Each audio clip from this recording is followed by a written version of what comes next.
72가가 되겠습니다. 72가 그리스도의 선지자직.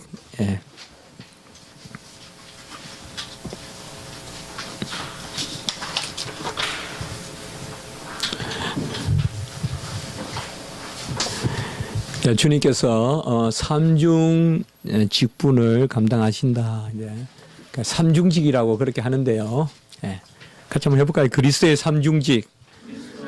이러면 이제 선지자, 그리고 제사장, 그리고 왕, 이렇게 세 가지 직분을 이제 그리스도의 삼중 직분. 또 특별히 이러한 직분은 하나님과 우리 인류 사이에서 행하시는 직분이기 때문에 삼중 중보직 이렇게도 또 이야기합니다.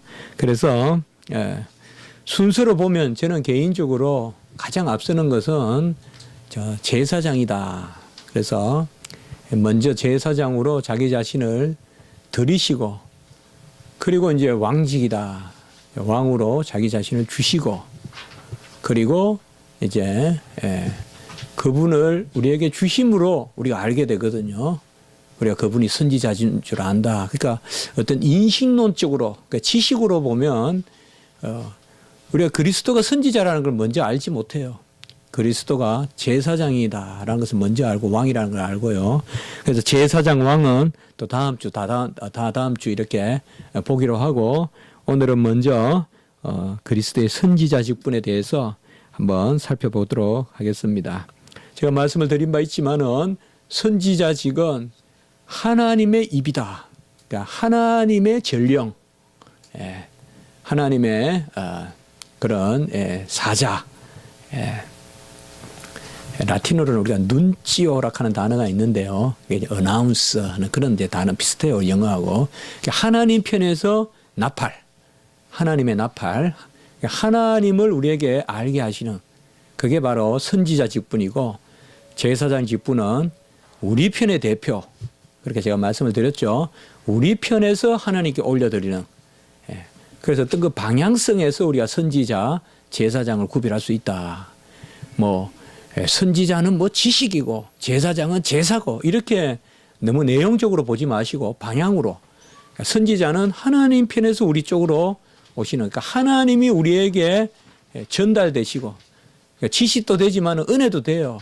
그래서 하나님의 은총을 우리에게 이렇게 선포하시고, 또 은총을 베푸시는 분도 선지자가 돼요. 그래서 이제 간혹 어떤 데 보면 선지자 직분에 하나님의 은혜 막 이런 게 나오거든요. 그러면 우리가 선지자는 지식인데, 제 자신도 그런 적이 있거든요. 그런데 그런 글들은 선지자는 하나님 편에서 우리에게 보내주시는 분이다. 그런 면에서 선지자직이다. 그래서 예수님께서 보면 주의 은혜의 해를 선포하고 병든 자를 낫게 하고 또 고아와 가부를 또 이렇게 회복시키고 하는 그런 또 우리 주님께서 해당해서 읽었던 말씀을 우리가 특별히 선지자 직분과 관계된다고 보잖아요. 그런데도 보면 주의 은혜의 해를 선포하는 것만 아니라 그가 하나님의 사랑을 베푸시는 것, 그런 것도 우리가 크게 선지자 직분으로 그렇게 보면 되거든요. 그러면 이제 금방 그렇구나, 우리가 답이 되거든요. 자, 그리스도의 선지자 직분, 대열이 43문답, 소열이 24문답에 나오는 내용을 제가 한번 또 정리해 봤습니다. 같이 한번 읽겠습니다. 시작. 그리스도는 건덕과 구원에 관한 하나님의 모든 뜻을 성령과 말씀으로 만대의 교회에 계시하신다. 여기에 뚝뚝 이렇게 떨어지는 것이 바로 하나님의 뜻을 교회에 계시하신다. 그건 이렇게 되어 있습니다. 바로 하나님은 자신의 뜻을 자신의 백성에게 계시하십니다. 그래서 우리가 계시라고 할 때는 하나님이 계시자고, 우리는 인간이 계시 수납자입니다. 계시를 받아들이는 존재예요. 그래서 계시는 어떤 만물이 하나님을 알고 그럴 때는 쓰는 단어가 아니에요. 그래서 계시는 하나님이 사람에게 들려주시는데 모든 사람에게 다 주시는 게 아니라 택함 받은 백성, 곧 교회에 계시하시는 것입니다. 그래서 그리스도께서 교회에 계시하신다. 그 교회는 뭐예요? 믿는 백성이고 택한 백성인데 믿지 않고 택함 받지 않은 백성에게는 사실상 선지자의 어떤 그런 직분이 역사하지 않습니다. 그래서 그리스도께서 교회에 계시하시는데 무엇을 하나님의 뜻을 계시하신다 이렇게 나와 있습니다. 하나님의 뜻은 만물의 원칙이고 어거스틴의 이야기인데요. 하나님의 뜻은 만물의 원리다. 그러니까 하나님이 하나님의 뜻을 교회에 알려주십니다. 그러니까 이게 하나님의 뜻이라는 것은 어떤 일에 대한 의향 그 정도만 보지 말고 앞으로 하나님의 뜻이다 이러면 우리는 금방 질서 이런 걸 생각해야 돼요. 그러니까 하나님이 낮에는 해가 뜨고 밤에는 달이 뜨고 이것도 하나님 뜻이에요. 하나님의 질서 그래서 율법 이런 것을 우리가 금방 떠올려야 되죠.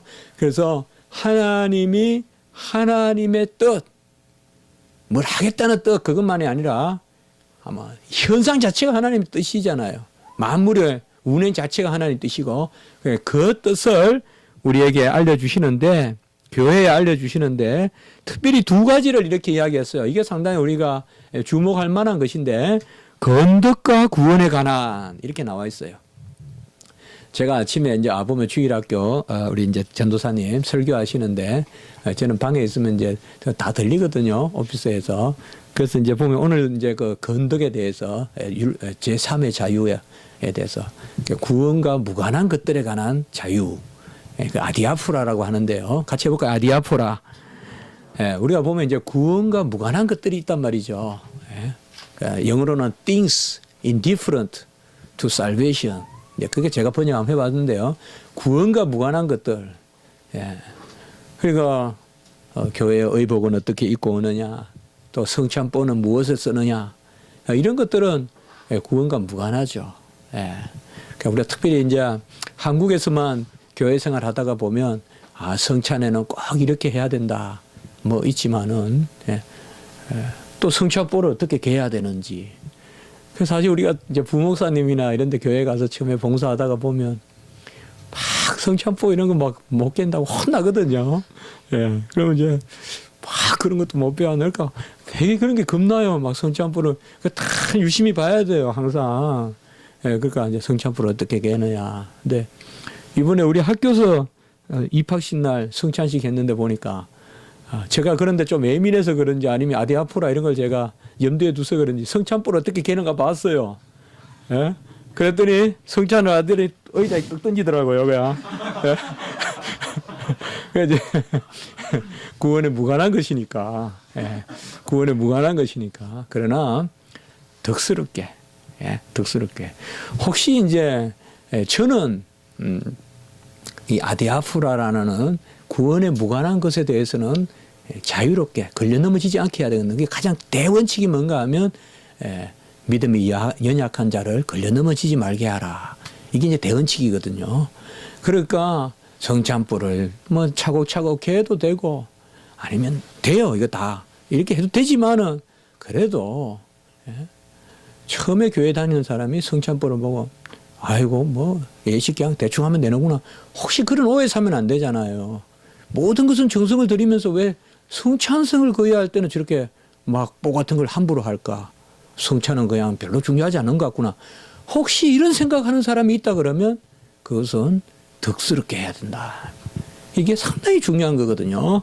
그래서 여기에 보면 건덕이다 하고 구원이다 이렇게 낸 것은 건덕은 구원에 직접적인 관계가 있지 않지만은 하나님이 알게 하시는 거예요.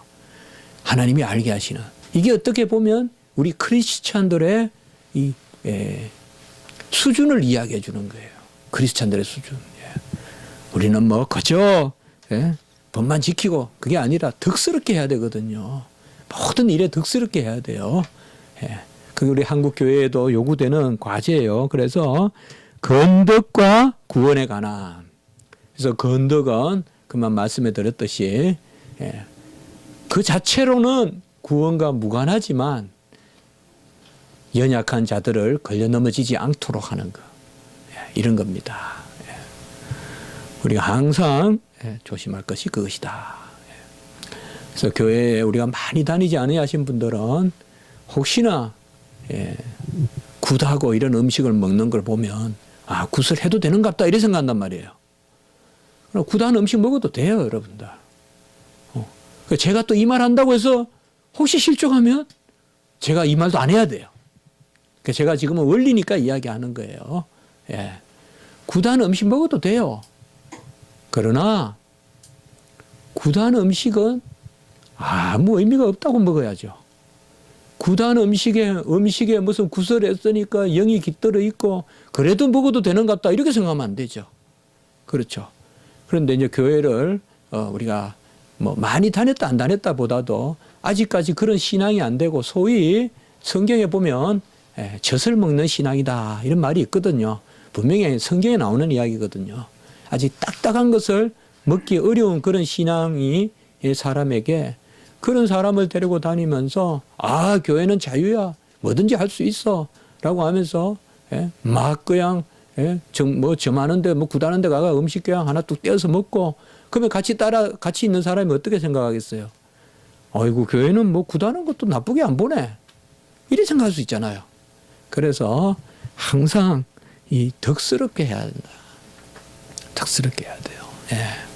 교회는 법이 아니라 덕이다. 법치가 아니라 덕치예요. 이건 뭐든 사상이나 제자백과에는 나오는 말 같지만 덕으로 교회는 서야 돼요. 우리 성도님들은 아주 덕을 잃어버리면 안 된다. 아무리 법이 맞더라도 덕스럽게 해야 된다. 그래서 그리스도가 우리에게 가르쳐 주는 것은 하나님의 뜻을 가르쳐 주시는데 구원에 관한 것은 타협하면 안 돼요, 여러분들. 절대 안 돼요. 주일 예배 드려야 돼요. 이걸 가지고 뭐 한번 빠져도 되죠, 가도 되죠, 뭐 어디 가서 딴 데서 드려도 되죠. 이건 안 돼요. 덕에 해당하는 것은 우리가 실족하지 않게 해야 되지만 구원에 관계되는 말씀, 진리는 일체 타협을 해서는 안 돼요. 아이고 한 주는 뭐 절에 가고 한 주는 교회 와도 되죠. 이렇게 하면 안 된단 말이에요. 아무리 교회 초신자라도 교회에 처음 전도할 때라도 괜찮아요. 뭐 불교도 믿고 교회도 믿고 같이 믿어도 되죠. 이건 안 된다. 구원에 관한 것은 절대 엄격하게 말씀을 하고 덕에 관한 것, 구원과 무관한 것들 그것에 관해서는 이제 실족지 않게 해라. 이걸 잘 새겨야 돼요. 그런데 거꾸로 돼요. 거꾸로. 덕스러운 것에 오히려 엄격하고 구원에 오히려 유순하고 이러면 안 돼요. 구원에 관한 것은 주로 안 보이거든요. 그러니까 이거에서는 그냥 느슨하면서 쓸데없는 거 가지고는 엄격하네. 쓸데없는 거 가지고는. 이래 해야 되고 저래 해야 되고 막 그런 것은 그냥 잣대를 갖다 대가지고 사람을 잡으면서 구원에 관한 것은 그냥 이래도 좋고 저래도 좋고 그러면 안 된다. 우리 아까 교육자님들이 오늘 많이 도마에 오르는데 특별히 우리 가르치는 자들은 이거 조심해야 돼요. 목사님들이나 이거 조심해야 돼요. 덕스러울 것을 가지고 오히려 엄하게 막 해가지고 마치 구원에 무관한 것을 구원의 본질같이 막 강요하고 그러면 안 되고 또 구원에 관한 것을 또 유순하게 풀어줄 수도 안 돼요. 그건 아주 엄하게 해야 돼요. 엄하게. 엄하게 꾸짖을 수도 있고. 자, 그래서 이러한 그리스도의 성지자직은 성령과 말씀으로 우리에게 계시한다. 항상 성령과 말씀은 함께 있습니다. 그래서 우리 주님께서는 이제 우리가 그리듯이 그리스도는 하나님의 뜻인데 하나님의 뜻을 교회에 계시하시는데 하나님의 뜻은 건덕과 구원에 관한 하나님의 뜻을 교회에 계시하신다.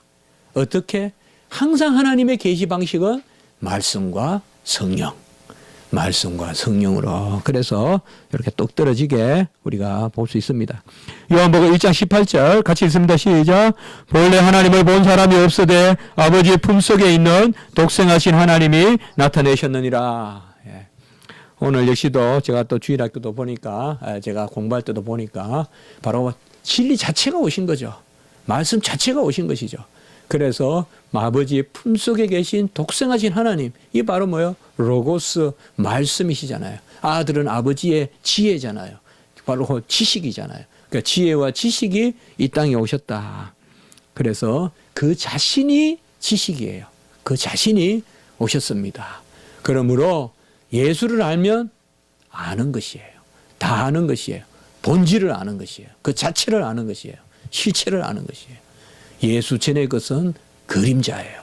예수가 몸이에요. 그것이 바로 요한복음 1장 18절, 요한복음 15장 15절 시작. 이제부터는 너희를 종이라 하지 아니하리니 종은 주인이 아는 것을 알지 못함이라.